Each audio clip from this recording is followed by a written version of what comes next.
Alright guys, today we're going to be making these cabbage wrap dumpling things. Never done them before. They look good.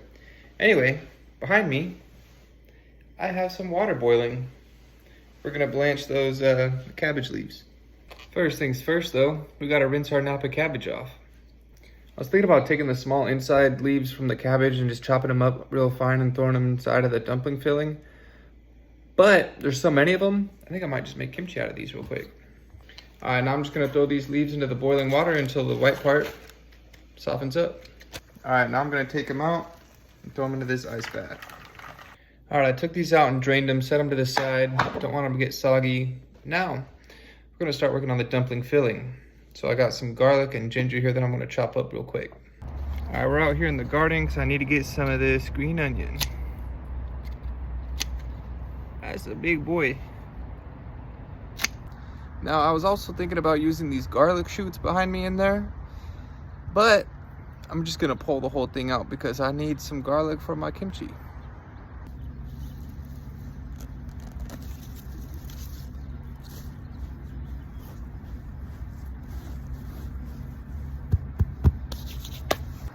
Garlic secured.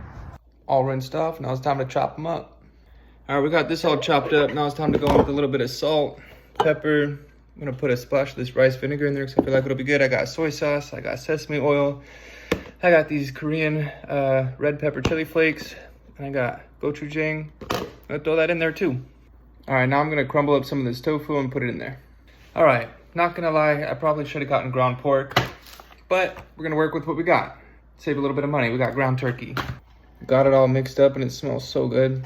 All right, I got the water boiling behind me because we're gonna steam these meats after I wrap them up.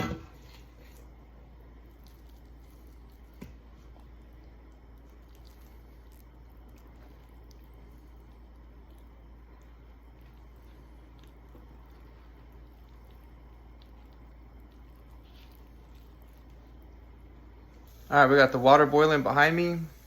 We're gonna just go ahead and throw these on top. All right, well, those are steaming. Let's get started on this kimchi.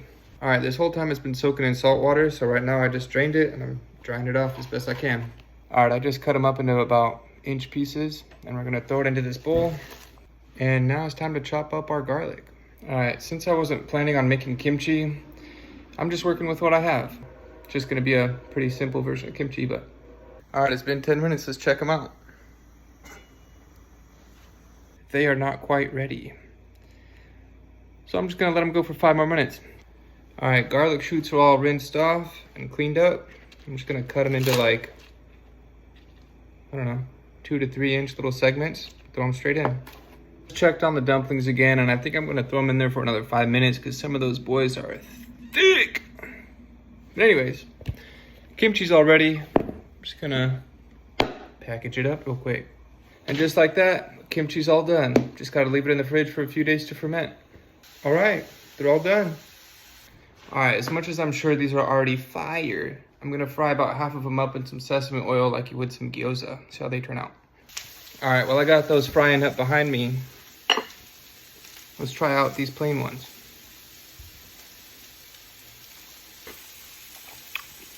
What?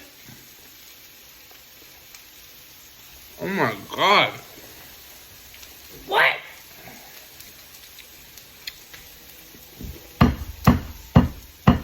Why have I not done this before? All right, guys, it's dinner time. I haven't tried the pan fried ones yet because I was letting them cool and I was feeding these cats. So let's try it out. Honestly,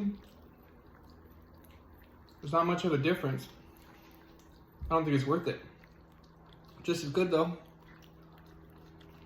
Also made myself a little dipping sauce out of these 3 things. Anyways, thank you guys for watching this whole thing. I appreciate you, and I hope you have a great rest of your day.